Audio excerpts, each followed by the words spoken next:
Beyond the ego, Sartre's exploration of consciousness. In Jean-Paul Sartre's The Transcendence of the Ego, the expression transcendence of the ego refers to the idea that consciousness transcends the ego, rather than the ego itself transcending something. Sartre explores this idea to highlight the distinction between the ego and consciousness within the framework of his existentialist phenomenology. What Sartre means by transcendence of the ego. The ego as a secondary product. For Sartre, the ego is not a fundamental principle of human existence.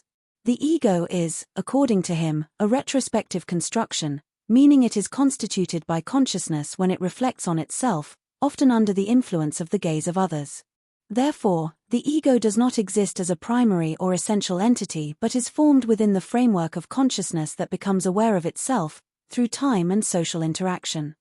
The transcendence of consciousness. Consciousness, in Sartre's view, is always for itself and oriented towards the outside, towards the other, the world, action, projects.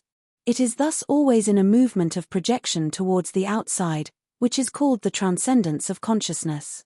In other words, consciousness always transcends the world around it, it is not reduced to itself and is directed towards action, engagement, and the creation of meaning. The transcendence of the ego. In contrast, the ego does not have the capacity to transcend the outside. It is a retrospective representation of oneself, an image that consciousness gives itself after the fact. Consequently, the ego must be transcended or surpassed.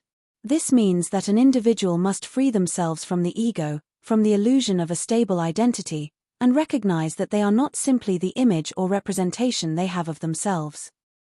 True freedom and authenticity lie in surpassing this fixed identity. Conclusion. In the transcendence of the ego, Sartre means that consciousness transcends the ego, insofar as consciousness is a dynamic movement that goes beyond the simple representation of oneself. The ego, being a retrospective construction and self-representation, must be surpassed to allow the individual to free themselves from the illusion of a stable identity and fully engage in their freedom. Thus, the idea of transcending the ego means that consciousness, by its very nature, goes beyond this construction of identity and self-representation.